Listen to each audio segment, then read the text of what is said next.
Locus వార్త 2వ అధ్యాయము 26వ వచనం ఒకసారి మనం చూద్దామండి. లోకసు వార్త 2వ అధ్యాయం 26వ వచనం. అతడు ప్రభు యొక్క క్రీస్తును చూడక మునుపు మరణము పొందడని. చాలండి, నేను ఏ మాట తీసుకుంటున్నానంటే, అతడు ప్రభు యొక్క క్రీస్తును చూడక మునుపు మరణము పొందడంట. చాలా జాగ్రత్తగా అండి. ప్రభు యొక్క క్రీస్తును చూడక మునుపు మరణము పొందడు అంటే ఏంటి? చూడటం అంటే ఏంటి? ఆ రోజు ఆయన పేరేంటంటే పైన ఉంది, ఏం పేరంటే ఆయన పేరు? పైన ఉంది, ఆ పైన సిమియోను. అంటే ఫిజికల్గా చూశాడు, ఆయన ప్రభువుని చూశాడు. అంటే ఆ శిశువు మరియమ్మ గారు, ఆ యోసేపు గారు, ఇది క్రిస్మస్ ప్రసంగం అనుకుంటారేమో, కాదు కానీ ఈ దీంట్లోనే ఒక పరమార్థాన్ని మనం జ్ఞాపం చేసుకుందాం. అంటే ప్రభు యొక్క క్రీస్తును చూడకముందు మరణము పొందడని అతనికంట ఒక ఆలోచన ఉందంట, లేకపోతే ఒక స్టాండ్ ఉంది. ఏంటంటే, నేను ఖచ్చితంగా క్రీస్తును చూస్తాను. క్రీస్తును చూడడం అంటే ఏంటి తెలిసింది? క్రీస్తును చూడడం అంటే ఏంటి అనుకుంటున్నారు? క్రీస్తుకు చాలా పేర్లు ఉన్నాయి. ఏం పేర్లు ఉన్నాయి? క్రీస్తు, చెప్పండి, యేసు, ఇంకా మెస్సయ. అంటే ఈ పేర్లన్నీ ఆయన్ని ఏం సూచిస్తున్నాయి అనుకుంటున్నారు? ఈ భూమి మీదకి రక్షకుడు, విమోచకుడు వస్తున్నాడు, ఆయన అభిషక్తుడు అనే ఒక ట్యాగ్ ఆయన సూచిస్తున్నాయి. అంటే ఈ సిమియోను అన్న ఆయన ప్రభు యొక్క క్రీస్తును చూడక మునుపు మరణించను అని అంటున్నాడంటే దాని అర్థం ఏంటి తెలుసా? నేను రక్షణను, విమోచకుడిని చూడకుండా, ఆయన కలుసుకోకుండా నా ప్రాణమును ఏం చేయను, నేను విడవను. నేను అంటున్నానండి, ఆ రక్షకుడిని ఆ రక్షకుడిని మనం కలుసుకోకపోతే, ఆ రక్షకుడిని మనం చూడకపోతే, ఒకవేళ చూడకుండా రక్షణ పొందకుండా మనం మరణిస్తే ఏమవుతుంది?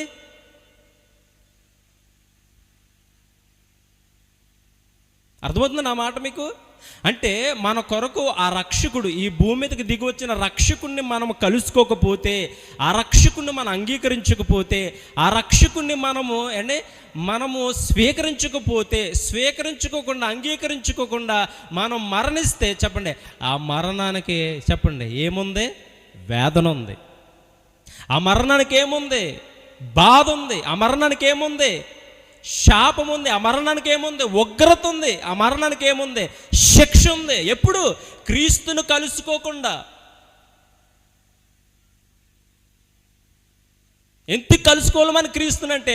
గుర్తుపెట్టుకోండి, ఆయనే మనల్ని నియమించాడు, ఆయనే మనల్ని సృష్టించాడు.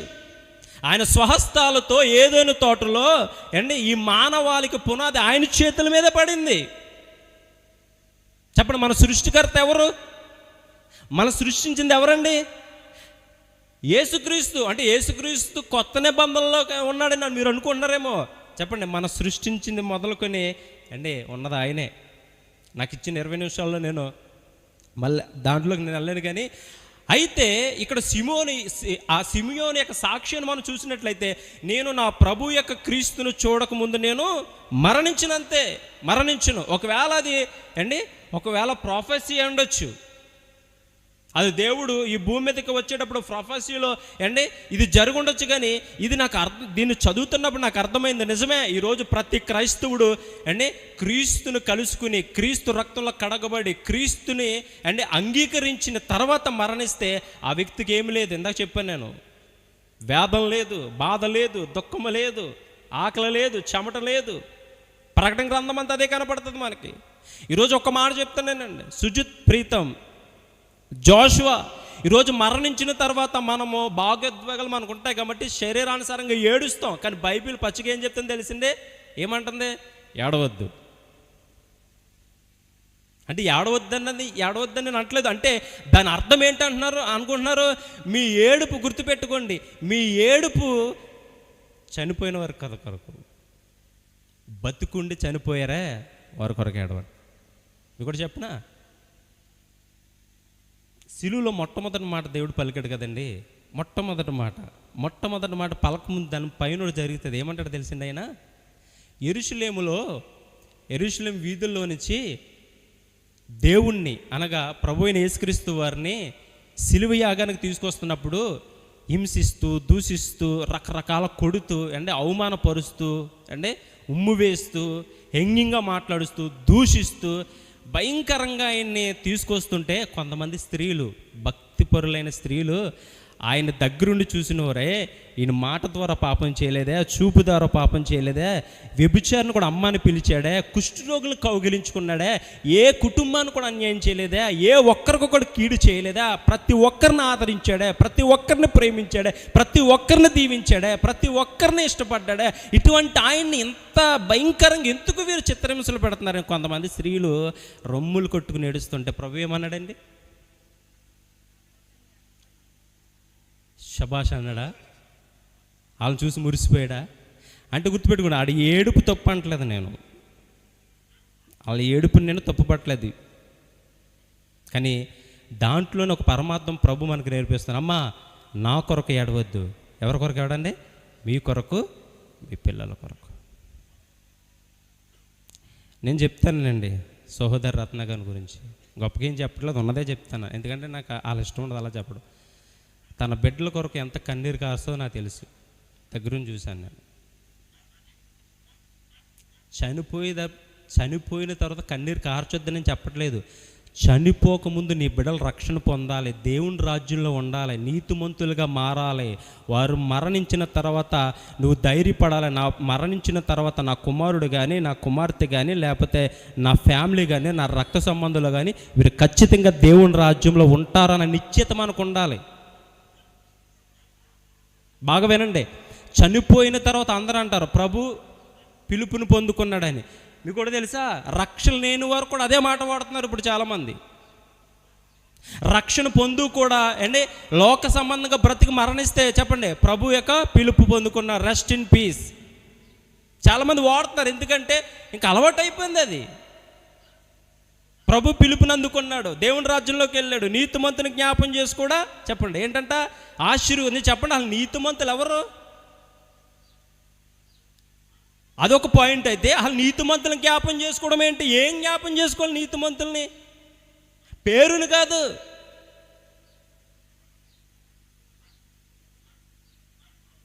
వారి యొక్క క్రియలను, వారి క్యారెక్టర్ని, ప్రభు కొరకు జీవించిన విధానం ఉందే దాన్ని మనం జ్ఞాపకం చేసుకోవాలంటే ఎందుకు జ్ఞాపకం చేసుకోవాలి? మనం కూడా వెళ్ళిపోయాడు, సాక్ష్యాన్ని పొందుకున్నాడు, గౌరవాన్ని పొందుకున్నాడు, ఒక నిశ్చితను పొందుకున్నాడు, మిగతా దేవునికి ఎరుక. అయితే మొదటగా ఆ నిశ్చితను సంపాదించుకుని వెళ్ళాడు కాబట్టి ఇప్పుడు అటువంటి నీతిమంతులను మనం జ్ఞాపం చేసుకుంటున్నప్పుడు నేను అలా మారాలి, నేను అలా బ్రతకాలి, నేను కూడా దేవుణ్ణి నేను నమ్ముకోవాలి, నేను కూడా దేవుని నమ్ముకున్న తర్వాత అటువంటి సాక్ష్యాన్ని నేను సంపాదించుకోవాలి. అటువంటి సాక్ష్యాన్ని సంపాదించుకోవాలంటే నేను బ్రతికి ఉన్నప్పుడే చెప్పండి అది పాసిబుల్ అవుతుంది. ఈ సిమియోన్ అండి అంటే ప్రభు యొక్క క్రీస్తును చూడకుండా నేను మరణించును. నేను ఈ మాట చదివినప్పుడు అండి నాకు చాలా ఆశ్చర్యం వేసింది. ఈరోజు నిజమే మనందరము అండి అటువంటి నిశ్చితతో మనం ఉన్నామా? నేను ఖచ్చితంగా దేవుని రక్షణ, దేవుని కలుసుకునేంత వరకు, దేవుని నేను చూచేంత వరకు, దేవుని యొక్క ప్రత్యక్షతలో నేను నిలిచేంత వరకు అండి నేను మరణించను. ఎందుకంటే ఆ యొక్క అండి నిశ్చిత నాకు కావాలి. ఈరోజు ఆ భయం లేదండి మనకి. అరే ఏమైపోయింది ఆ జీవితం? దేవుడు వాక్యం సెలవిస్తుంది, మన బ్రతుకండి దేనితో సమానం అంట? ఆవిరి వంటిదంట, నీటి బుడగ వంటిదంట, అంతలోనే కనిపించి అంతలోని మాయమైపోయే ఆవిరి వంటిదంట. ఇటువంటి వాక్యాలు గడ్డి పువ్వులంట. ప్రార్థనలో కూర్చోవడమా? ఇలా వాక్యం వినడమేనా? చెప్పండి. దేవుణ్ణి అండి స్తుతిస్తూ ఆయన మందిరంలోకి వెళ్ళి కూర్చుని వచ్చేయడమైనా దేవుని కొరకు బ్రతకడం అంటే కాదండి. నేను వీళ్ళు యూట్యూబ్కి ట్యాగ్ లైన్ వేశారు కదా, దాంట్లో కొన్ని రాశారు. సుజిత్ ప్రీతం గురించి మొన్న మనం విన్నాం కదండి, చాలామంది చెప్పారు కదా, చెప్పినవే నేను చెప్తున్నాను. అంటే ప్రభు కొరకు బ్రతకడం ఏంటంటే కొన్ని విషయాలు చెప్తున్నాను. ప్రభు కొరకు చాలామంది చర్చిల్లోనే బ్రతుకుతున్నారు, బయట బ్రతకట్లేదు. చర్చిల్లోనే ప్రభు మాటలు చర్చిల్లోనే వినపడుతున్నాయి, బయట వినపడలేదు. చర్చిల్లోనే తగ్గింపు, బయటం అంటే పౌలు గారు ఏమన్నారు తెలుసండి? మీ మధ్య నేను ఉన్నప్పుడు ఎలాగున్నానో ఒంటరిగా ఉన్నప్పుడు కూడా నేను అలాగే ఉన్నాను. దీనికి ఎవరు సాక్షి? దేవుడే సాక్షి. జోషువ తను పనిచేస్తున్న స్థలంలో నిపుణత కలిగి పనిచేశాడంట, డెడికేషన్తో పనిచేశాడంట. అది అందరికీ రాదు. ఇంకా చెప్పాలంటే వైద్యంలోని అతి ఘోరాతమైన స్థితి ఏంటో తెలుసా? పేదలను ఇంకా ఏడిపించుకుని తినేస్తారు వాళ్ళు. మొన్న ఓ బ్రదర్ అన్నాడు మాతో, అన్న నువ్వు రక్షణ పొందంటే, అతను రోమన్ కేథలిక్ అంట, రక్షణ ఎప్పుడు చిన్నప్పుడే పొందేస్తారు. నేను చాలాసేపు మాట్లాడు ఆ బ్రదర్తో, బ్రదరు రక్షణ అంటే చిన్నప్పుడు పొందేది కాదు, అది నీవు మారు మనసు పొందే రక్షణ పొందాలి, తర్వాత దేవుని కొరకు బ్రతకాలంటే. అలా అంటే మారు మనసు ఏంటంటే చాలా వీటిల్లో మనం చాలా అంటే ప్రత్యేకంగా ఉండాలి, ప్రముఖ అబద్ధాలు ఆడకూడదు చిన్న చెప్తున్నా. ఆ వ్యక్తి ఏమన్నాడు తెలిసిందే, అన్నీ చేయగలుగుతున్నా, అబద్ధం ఆడుకోకుండా 1,00,000 యవనస్తుడు, పెళ్లి కాలేదు ఇంకా, మరి రాలేదేమో, వచ్చాడా? రాలేదు.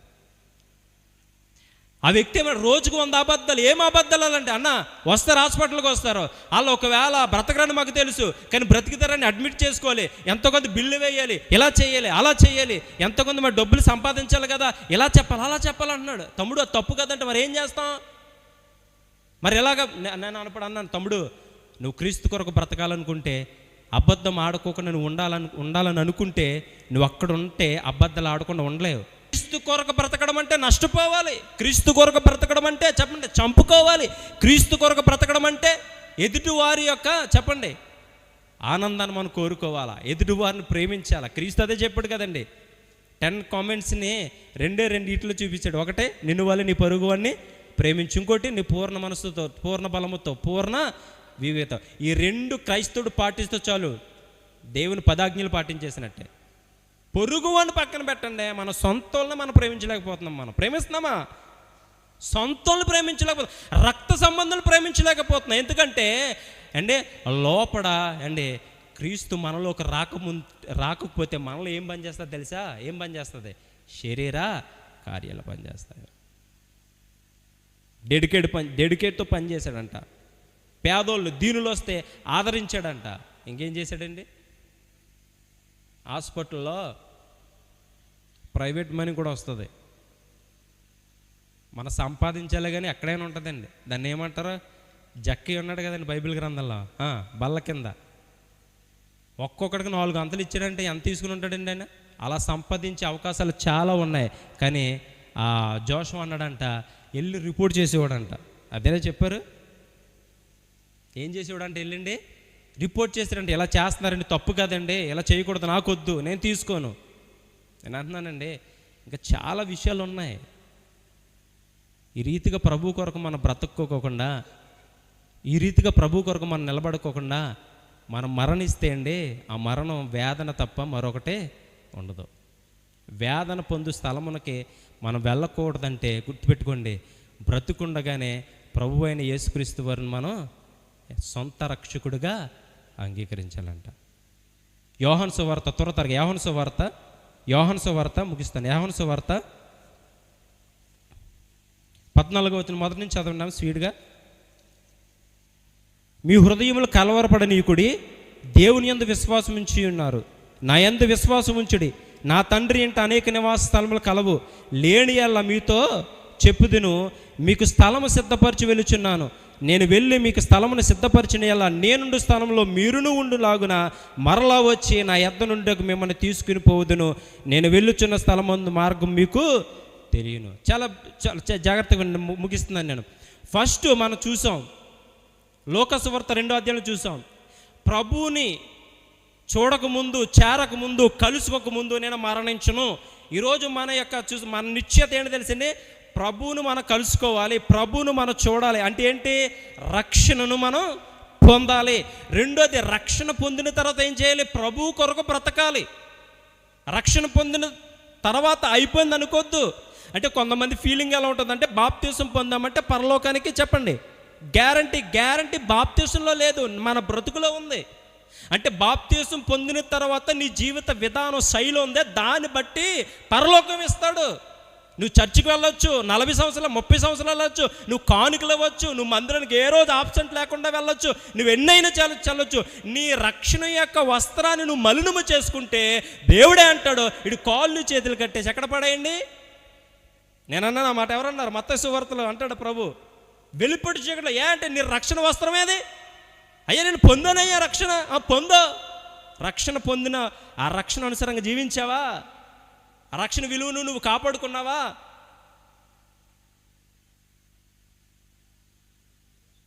మరణించక ముందే గుర్తుపెట్టి, మనం మరణించక ముందే ప్రభువు నా రక్షకుడు, నా విమోచకుడు, నా శాపాన్ని, నా ఉగ్రత, నా మీద ఉన్న సమస్తాన్ని తీసివేసే దేవుడని ఒప్పుకున్న తర్వాత ప్రభువు కొరకు బ్రతకాలి.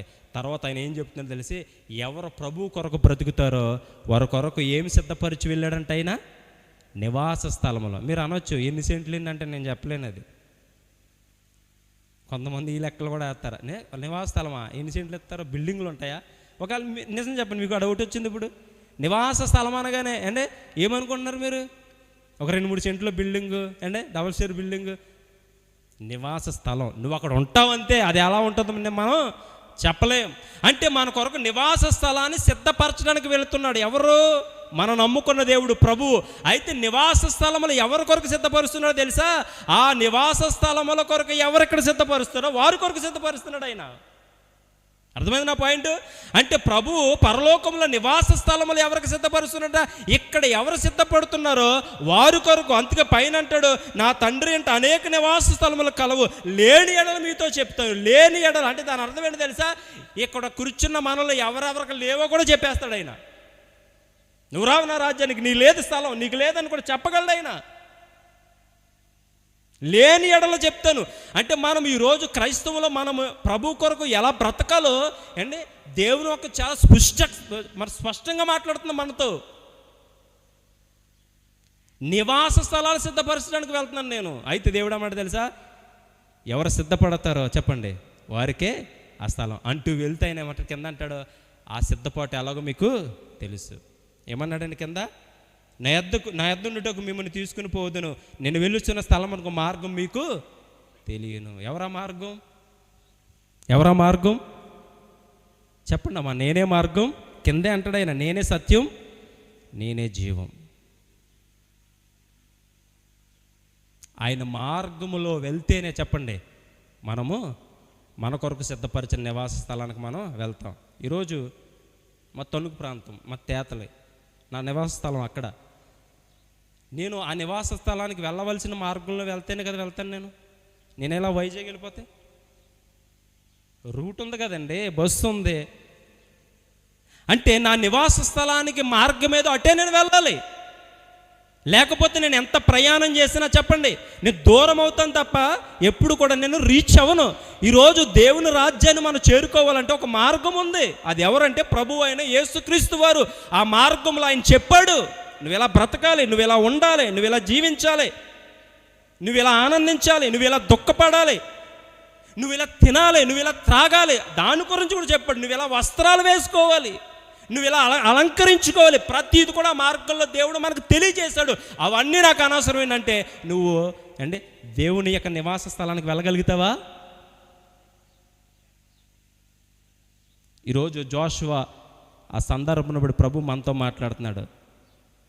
ప్రభు ఒకవేళ నిలబడిదిగో నేను వెళ్తున్నాను, నేను వెళ్ళిపోయాను, ప్రభు అంటున్నాను నేను వెళ్తున్నాను, ప్రభు అంటున్నాను నేను వెళ్తున్నాను, మీ కొరకు నివాస స్థలం సిద్ధపరుస్తాను. అండి ఆయనకి ఎలా తెలిసిపోయింది నేను వెళ్తున్నానని? ప్రభుకి ఎలా తెలిసిందండి? ఆయనకి శరీరధారిగానే కదా ఉన్నాడు, సంపూర్ణ శరీరధారిగా ఉన్నాడా లేదండి? ఆయనకు నిశ్చిత ఉంది, నేను ఎక్కడికి వెళ్తున్నాను? పరలోక రాజ్యానికి వెళ్తున్నాను. ఎందుకంటే నా తండ్రి చిత్తానుసారంగా నేను జీవించాను. నేను ముగిస్తున్నానండి. ఒక వచనం చదివి నేను ముగిస్తాను. చూడండి, కొరింథీయులకు రాసిన పత్రిక. ఎందుకంటే 20 నిమిషాలు అన్నారు కాబట్టి నేను అన్ని షార్ట్ కట్ చేసి వెళ్ళిపోతున్నాను నేను. చూడండి, కొరింథీయులకు రాసిన పత్రిక 15వ అధ్యాయము 42 నుంచి ఒకసారి త్వరగా చదవండి అమ్మా. మృతులు పునరుద్ధానము అలాగే శరీరము క్షయమైనదిగా విత్తబడి అక్షయమైనదిగా లేపబడును, ఘనహీనమైనదిగా విత్తబడి మహిమ గలిదిగా లేపబడును, బలహీనమైనదిగా విత్తబడి బలమైనదిగా లేపబడును, ప్రకృతి సంబంధమైన శరీరముగా విత్తబడి ఆత్మ సంబంధమైనదిగా లేపబడును. ప్రకృతి సంబంధమైన శరీరం ఉన్నది గనుక ఆత్మ సంబంధమైన శరీరము కూడా ఉన్నది. ఈరోజు జోషువ ఏ శరీరాన్ని విడిచి వెళ్ళాడు అమ్మ? ఏ శరీరాన్ని విడిచి వెళ్ళాడు? ప్రకృతి సంబంధమైన శరీరాన్ని విడిచి వెళ్ళాడు. ఈ ప్రకృతి సంబంధమైన శరీరాన్ని ఈరోజు జోషువ, రేపు నేను, ఎల్లుండి మీరు అందరం విడవాలి. అయితే ప్రకృతి సంబంధమైన శరీరాన్ని విడిచిన తర్వాత మనకి ఏ శరీరం వస్తుందంట? మహిమ శరీరం వస్తుందంట. మహిమ శరీరము ఎప్పుడు వస్తుంది చెప్పండి? క్రీస్తు కొరకు బ్రతికితే, దేవుని మార్గంలో బ్రతికితే. బాధపడుతూ మాట చెప్తాను నేను. జోషువా మరణించిన తర్వాత మనము దాంట్లో ఫ్రీజర్లో పెట్టిన తర్వాత అండి ముట్టుకోడికి కూడా మనకు అవకాశం ఉందా? ఫ్రాంక్గా వినండి, ఇది లేదు. దేవుడు దాన్ని అలా డిజైన్ చేశాడు. మీరు చెప్పండి, మీరు అంత బహుగా ప్రేమించిన ఎన్ని రోజులు ఉంచుకుంటారు చెప్పండి? ఎన్ని రోజులు ఉంచుకుంటారు? ఉంచుకుందామన్నా కుదురుతుందా? అది వీలయ్యేదా? అవ్వదు. దాని డిజైన్ అంతే. చూడండి, మన శరీరము కుళ్ళిపోతుంది. మన శరీరానికి ఎక్స్పైరీ డేట్ ఉంది. మన శరీరానికి ఏముంది? ఇంకేముంది? బాధలు ఉన్నాయి, కష్టాలు ఉన్నాయి, వ్యాధులు ఉన్నాయి, రోగాలు ఉన్నాయి, చింతలు ఉన్నాయి, చీకులు ఉన్నాయి. దేనికి? శరీరానికి. కానీ ఆత్మీయ శరీరానికి ఏమి లేదంట, ఏమి లేదంట. ఒకసారి చూడండి, అక్కడే చెప్తున్నాడు ఆయన. ఎక్కడంటే కింద చదవండి అమ్మ ఒకసారి. అక్కడి నుంచి మనం ఎక్కడ 45 నుంచి. ఇందు విషయమే ఆదాము మొదట మనుషుడు జీవించు ప్రాణి అయ్యను వ్రాయబడినది. కడపటి ఆదాము జీవింపజేయు ఆత్మ ఆయను. ఆత్మ సంబంధమైనది మొదట కలిగినది, కానీ ప్రకృతి సంబంధమైనది మొదట కలిగినది. తర్వాత ఆత్మ సంబంధమైనది మొదట మనుషుడు భూ సంబంధమైన మట్టి నుండి పుట్టినవాడు. రెండో మనుషుడు పరలోకం నుండి వచ్చినవాడు. మంటు నుండి పుట్టినవాడు ఎవడో? మంటు నుండి పుట్టినవాడు ఎట్టువాడో? మంటు నుండి పుట్టినవారు పరలోక సంబంధి ఎట్టువాడో? పరలోక సంబంధులు అట్టువారే. మరియు మనము మట్టు నుండి పుట్టిన వారు పోలికను ధరించుకునే ప్రకారము పరలోక సంబంధి పోలికను ధరించుకుని, సహోదరులుగా నేను మీకు చెప్పినది ఏమనగా, రక్త మాంసములు ఏం చేయమంట? దేవుని రాజ్యాన్ని స్వతంత్రించుకొనవు, అక్షయతను స్వతంత్రించుకొనదు. ఇదిగో మీకు ఒక మర్మం తెలియచెప్తున్నాను. మనమందరము నిద్రించుచున్నాము, కానీ నిమిషంలోనే రెప్పపోటిన కడబూరం రోగ్గానే మనమందరము మార్పు పొంది మృతులు అక్షయులుగా లేపబడుదురు. మనము మార్పు పొందుతాము. క్షయమైన ఈ శరీరము అక్షయతను ధరించుకుందును. ఈ మాటలన్నీ వివరించాలంటే చాలా టైం పడుతుంది. చదివితేనే మనకు అర్థం కావు ఈ మాటలు. ఇప్పుడు నేను చదువుతున్నప్పుడు నీకు అర్థమవుతున్నాయా? ఏం చెప్తున్నాడంటే ఇక్కడ అపొస్తలుడైన పౌలు గారు, ఇదిగో ఈ శరీరానికి ఏముందో చెప్పండి? రోగం ఉంది, ఈ శరీరానికి బలహీనతలు ఉన్నాయి, ఈ శరీరానికి ఎక్స్పైరీ డేట్ ఉంది. అయితే కడపటి పైనుంచి వచ్చే దేవుడు ఆ మహిమ శరీరాన్ని మనకి ఇస్తున్నాడే, దానికి ఏమి లేదండి చెప్పండి? ఎక్స్పైరీ డేటు లేదంట. బాధలు లేవు, కష్టాలు లేవు, అందుకే ఆకలి లేదు. దాన్ని మీరు పొందుకోవాలి. ఈరోజు జోషువ ఏం విత్తేశాడండి? క్షయమైనది విత్తేసాడు. ఇప్పుడు అక్షయమైన దాన్ని పొందుకోవడానికి సిద్ధంగా ఉన్నాడు. మనకంటూ స్టెప్ ఎవరున్నారు ముందు? ఇప్పుడు బాధపడదామా సంతోషపడదామా? బాధపడదామా సంతోషపడదామా? పరుగు పందుల్లో మనకంటే ముందు నీతిమంతులు ఉంటున్నారు. మీకు ఇంకోటి తెలుసా? ఆ నీతిమంతులంట ఎబ్రి పత్రికలో ఉంటుంది అంటే, ప్రకటన గ్రంథంలో కూడా నాదా సత్యస్వరూపి ఎందాక ఎదురు చూస్తున్నారంట. వారు వెళ్ళిపోయి, ఎందుకంటే వారు ఆనందం ఏంటంటే క్షయమైన శరీరం అనే భూలోకంలో కలిసిపోతుంది. అక్షయమైన శరీరం ధరించుకుని ఇంకా వరకు చావు ఉండదు, మరణం ఉండదు, యుగయుగములు ప్రభుతో నిత్యము ఆనందిస్తారు. ఇది నమ్ముతున్నాం మనందరము. నమ్మితే ఏం చేయాలండి? మనం ఈ శరీరానుసారమైన జీవితాన్ని ప్రభుకు అప్పగించాలి. అయిపోయింది నా ప్రసంగం. ఎందుకంటే ప్రభు అంటున్నాడు, మొట్టమొదటి మనం చూసినట్లయితే అండి, నేను ప్రభు అయిన క్రీస్తుని చూడకముందు నేను మరణించను. దయించి మీకు అందరం చెప్తాను, ఎవరైనా రక్షణ పొందలేదా? ఒకవేళ రక్షణ పొంది ఆ రక్షణానుసారంగా మీ జీవితాలు లేవా? మరణానికి ముందే జాగ్రత్త పడిపోండి. ఎందుకంటే ఏ దినము మరణపు యొక్క గడియ వస్తుందో చెప్పలేం. మరణించిన తర్వాత డిసైడ్ అయిపోతుంది మనం ఎక్కడికి వెళ్తాము. ఆ డిసైడ్ అవ్వకముందే ప్రభు అంటున్నాడు, ప్రభు నేను మరణించకముందే నీ కొరకు బ్రతుకుతాను. బ్రతుకుట క్రీస్తు కొరకు చావు అయితే మేలు. తర్వాత అంటున్నాడు, మీ కొరకు నేను నివాస స్థలాలు సిద్ధపరిచి వెళ్తున్నాను, అయితే మీరు సిద్ధంగా ఉండండి.